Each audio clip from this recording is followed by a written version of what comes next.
Think we're live, okay? Today we're going to be talking about different attachment styles and figuring out which one you are. But first and foremost, happy first. It is the last first we will have for the rest of 2025. Last first of the month. Make this month count, guys. This year flew by like insanely fast. Just confirmation that time is not real. I don't know how much happened. I mean, how so much can happen that quickly. That was insane, okay? But let's just get right into it.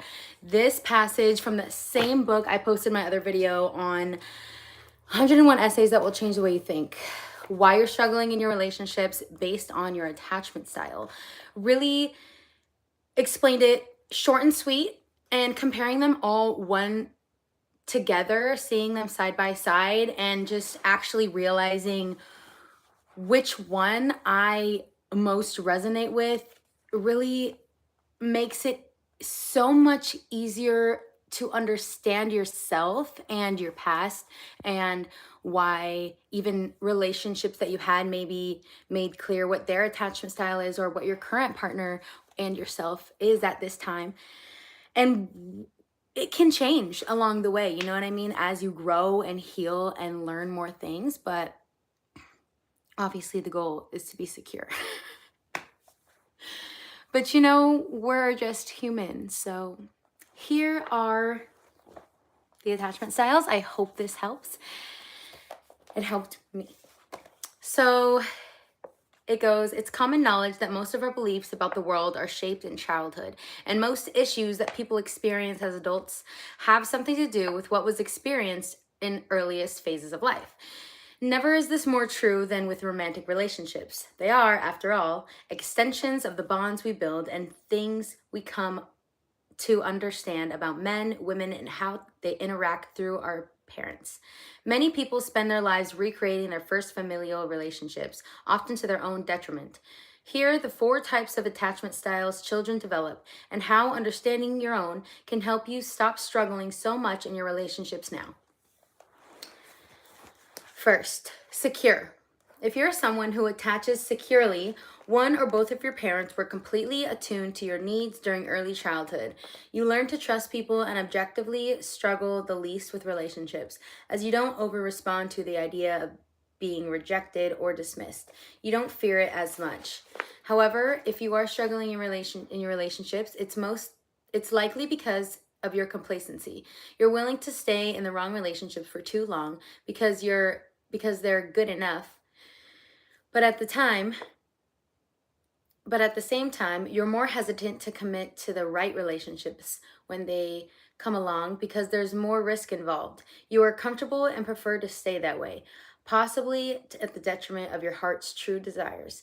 What you need to do is open up to the reality that love is scary, especially the kind of love that's worthwhile. Take your time, but don't choose the easy way out. So that we have secure. If you resonate with that one, congrats. Second, we have avoidant. So avoidant attachment style. If you're someone with an avoidant attachment style, you were likely the child of parents who were emotionally unavailable and insensitive to your genuine needs. You became a little adult at a young age, avoided and still avoid expressing true pain or need for help, especially to parents or caretakers, and highly value your independence, almost to a fault. You are self-contained and most comfortable alone. Your parents likely punished you for feeling anything other than happy, or at least shamed you for crying or expressing your feelings in any way that wasn't convenient for them. This likely has led to intimacy issues as you struggle to be your whole self around someone else. If you've struggled or are struggling in your relationships, it's because you've grown to associate imperfections with dismissal. You think that opening up completely and genuinely will inevitably lead to you being unloved or rejected, because you learned at a young age that expressing genuine feelings could be dangerous. You are probably over-accepting of other people's flaws, but absolutely cannot tolerate any of your own.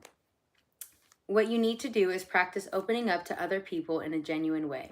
Start with friends, maybe, and see that you won't be disowned for being who you are. Once you develop a more trusting attitude with others, it will become easier and easier to be intimate. All of my avoidant attachment styles, my heart goes out to you. Next, we have anxious attachment style. So, our anxious, if you've developed an anxious attachment, it's because your parents were inconsistently attuned to your needs. At times, you were nurtured and loved, but at others, they were overly intrusive and insensitive. You likely struggle with indecisiveness and fear of the unknown, as you never know what kind of treatment to expect from people. You have a hard time trusting others, but at the same time are easily overly attached and clingy, even just to the idea of a person. This is because you are afraid of anything you haven't grown to know as safe and want to hang on to people rather than face your fear of the unknown. If you're struggling in your relationships, it's because you are spending too much time mind reading, assuming, projecting, predicting, and anticipating outcomes in an effort to shield yourself from pain, or because you refuse to let go out of fear that you'll never find anybody else. Either way, you're more in your head than in your heart, and you're letting your life be guided by what you're trying to avoid as opposed to what you're trying to achieve. Being better in your relationships will likely be the product of learning that the anxiety and urgency you feel is in your head. You need to work on refocusing your thoughts, differentiating reality from your fears, and surrounding yourself with trustworthy, caring people. There we go. There we have it. Next is disorganized. So next we have disorganized. If you formed a disorganized attachment in your childhood, it is because your parents or caretakers were abusive, frightening, or even life-threatening. You wanted to escape, yet your livelihood depended on the very people who were hurting you most. You may not have been fully able to escape until adulthood. Your attachment figure was your main source of distress, and to survive, you were forced to begin disassociating from yourself. If you're struggling in your relationships, it's because you haven't learned to listen to your emotional navigation system yet. You're choosing partners you aren't choosing partners you genuinely care about, or are ignoring your instincts because you grew up being forced not to trust yourself. Sure, you were in pain, but if you wanted to survive, you had to ignore that pain and convince yourself everything was all right. What you need to do is some very serious mental emotional work, like that likely involves recalling your past trauma and rewriting your narrative of what happened in your life. You will need to reassociate with your inner guidance system and learn to trust it more than you do your thoughts or ideas. That is all, folks. Oh my goodness. When I read that, it was just very eye-opening and very insightful and informative, and I hope that this can help you along your relationship with yourself, which I feel is the most important relationship, other than the relationship that we have with, God or source or whatever you want to call it. But yeah, the relationship with yourself, you spend the most time with yourself.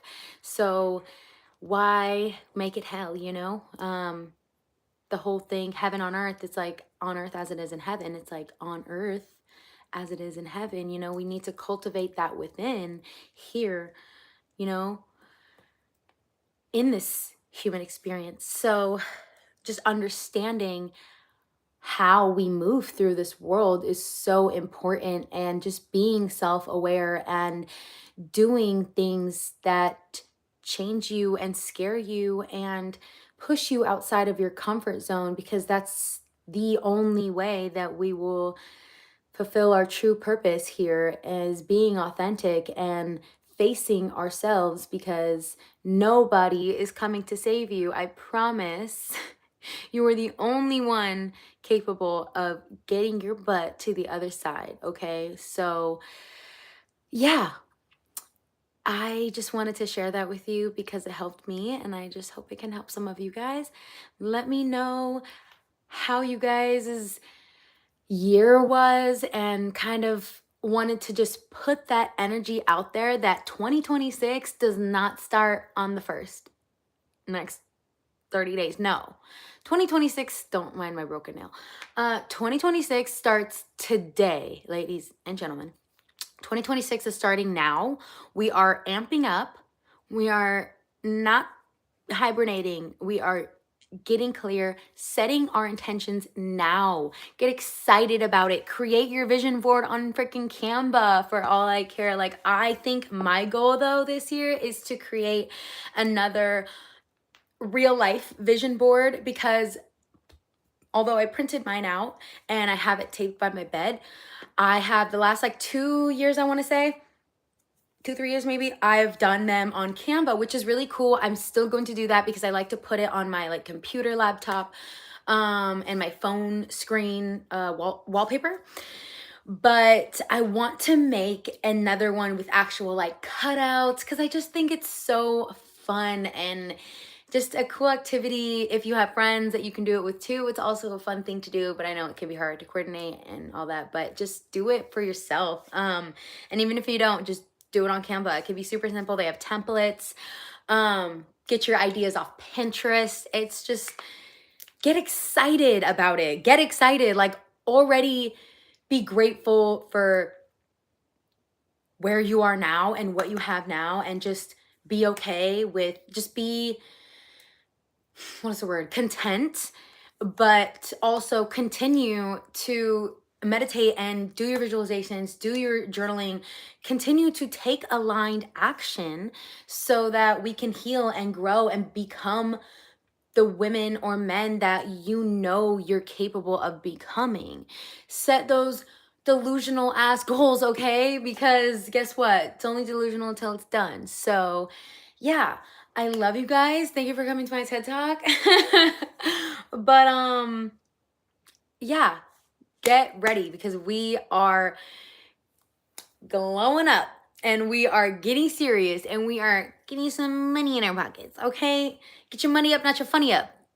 Let's go, okay? I love you guys and have a beautiful Christmas. I'm gonna see you guys before that, but just enjoy and romanticize this season and your personal season in this part of your life. So I love you, and yeah, keep flowing and growing. Thank you for being here, and I'll talk to you soon. Mwah.